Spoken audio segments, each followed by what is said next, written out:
Bien, y hablemos acerca sobre el origen mágico de la música. Y lo abordaremos desde el punto de vista de la prehistoria a la civilización.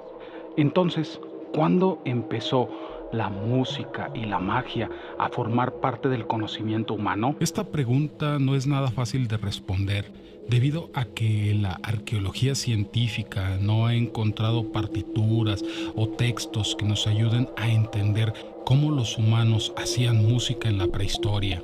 Únicamente lo que sería la iconografía, el arte prehistórico, nos induce a pensar que antes de que tuviera lugar la primera civilización, la música se formó en un proceso humano de transformación que duró como mínimo de 30 a 40 mil años. Y durante este periodo la música adquirió una función cerebral compleja, asociada a la idea de comunicación, trascendencia y la conexión con el mundo sobrenatural. Y en esta ocasión, como en todas las demás, dominar el poder del sonido significaría la pertenencia a una élite que controlaba a cualquier comunidad humana.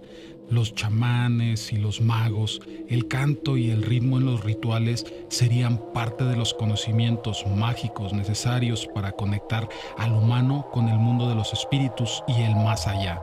Había nacido la música casi al mismo tiempo que con la magia. Y la música en otras culturas más avanzadas se sabe en realidad poco, pero en realidad se sabe que incluía mucho debido a su iconografía. Por ejemplo, en Egipto a la música se le definía con un término próximo a la alegría, ji, ligado esto a los principios del mundo.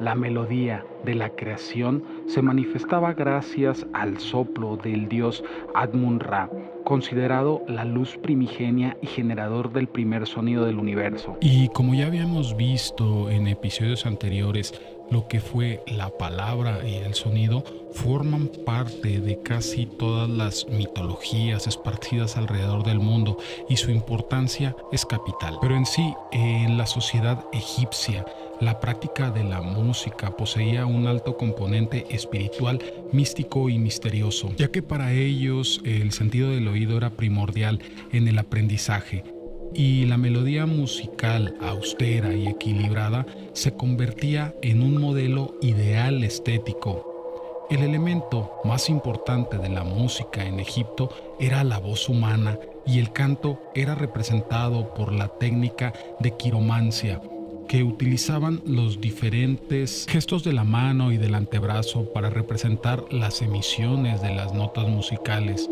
La tradición mágica relacionada con el canto, con el corazón y la danza a través de la palabra, la percusión, los bastones curvados eran elementos utilizados de la adoración de Hathor, patrona de los borrachos y diosa del amor, de la alegría y de la danza. Gracias al Libro de los Muertos, uno de los textos egipcios en los que aparecen datos importantes sobre la música, sabemos que las melodías y los ritmos ayudaban a conducir con éxito el alma del difunto Ka hacia el más allá. Junto a Egipto, otras grandes civilizaciones de la antigüedad, como la mesopotámica, también era un factor muy determinante en ellos la música, y destacaba desde los primeros ritos funerarios de sus periodos primarios. Los himnos sumerios, basados en antiguas leyendas y dedicados a los dioses, contenían alusiones a la importancia de la música para la conmemoración de la existencia del más allá. Y ahora hablemos de otra cultura que habría seguido con fanatismo a la cultura egipcia, y estamos hablando de Grecia, en la cual se forma lo que es llamada las armonías de las esferas. Y siguiendo en este viaje por el desarrollo mágico de la música en la antigüedad, hablemos de la antigua Grecia, que siempre estuvo vinculada a la mitología y la magia. De hecho, la palabra magia deriva del griego magela, como un sinónimo de sobrenatural, y el término mago se traducía como miembro de la clase sacerdotal y erudita. Durante el periodo mitológico, son muchas las leyendas e historias griegas que narran las hazañas de los dioses, como en el caso de Orfeo, mago y músico capaz de domar a las bestias del inframundo, o de Apolo, que competía con su lira fabricada con el caparazón de una tortuga frente al aulo de los sátiros. Pero algo ocurrió, una inflexión, un impas, algo que cambió la forma de pensar en el pueblo griego que durante la filosofía, durante el siglo IV a.C., tuvo a lugar el desarrollo más importante de la música griega, constituyéndose como una de las 4 disciplinas perteneciente a la matemata, junto a la aritmética, la geometría y la astronomía.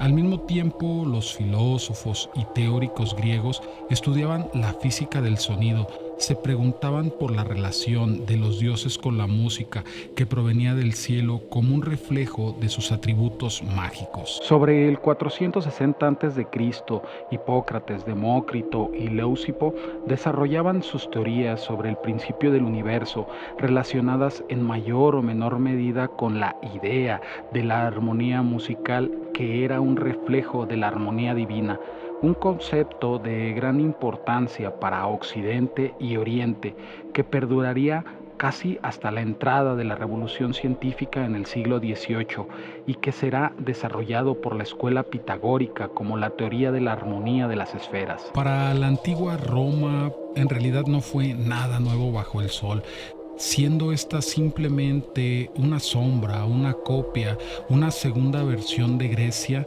La tradición musical griega de siglos anteriores, la música y la magia no sufrieron ningún añadido destacable en la cultura romana. Pero en este periodo posterior de Roma, la música cristiana fue una liturgia mágica que aportaría a lo que sería el ámbito musical, debido a que ese proceso de asimilación de Roma con Grecia durante el primer cristianismo, incluyendo la vida de Jesús, la música fue esencialmente judía. Todo parece indicar que las primeras melodías cristianas no diferían mucho de las que venían ejecutándose desde el antiguo en sinagogas de las comunidades hebreas, tanto en Jerusalén como en el Mediterráneo. Debido a la falta de documentación y a la clandestinidad de los fieles, no es posible saber con exactitud histórica las características de las melodías musicales de los siglos anteriores al edicto. Y como siempre, hipócritamente, los cristianos habrían renegado por ese pasado profano, enfrentándose a las costumbres y criticando a la capacidad mágica que los griegos le atribuían a la magia.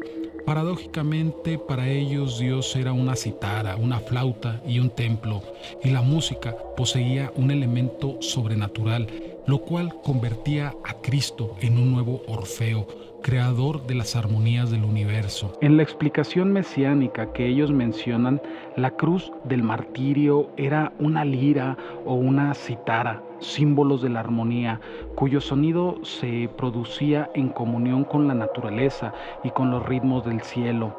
El templo de la razón, la flauta era el sonido divino y la palabra de Cristo. Y este incipiente pensamiento cristiano hizo surgir diferentes escuelas de canto llano, como los cantos gregorianos de Roma, el ambrosiano de Milán, el galiciano de Francia o el hispano mesoárabe de España. Una forma de cantar a Dios que unió el concepto melódico judío con el componente místico-mágico de las escalas griegas. Aunque como existen muchos criterios, así la percepción de las cosas es diferente, ya que para los gnósticos la vibración en su forma de onda simboliza la creación de la materia, un proceso sonoro que asociaban con la serpiente o el dragón como una expresión natural del fenómeno ondulatorio. Consideraban que la serpiente o el dragón eran animales que tenían una capacidad de purificar a aquellos que deseaban despertar en las artes de la adivinación. Recordemos su función simbólica en el arte histórica de Adán y Eva. La iconografía medieval nos ha dejado ejemplos significativos de estos animales, como la serpiente en la iglesia de Saint-Jean de Sévernே o el dragón de la iglesia francesa de Notre Dame. que transmite un conocimiento secreto al iniciado al recibir el bautismo ritual. Bien, amigos, pero hasta aquí el informe del día de hoy. En el siguiente episodio veremos lo que resta de cómo llega la música hasta nuestros días y nuestra percepción. Ya sabes que si se me olvidó mencionar algo, me lo dejes escrito en comentarios para así poder añadirlo en un futuro video. Y si has llegado hasta el punto de este video, no me resta más que agradecerte, desearte un buen día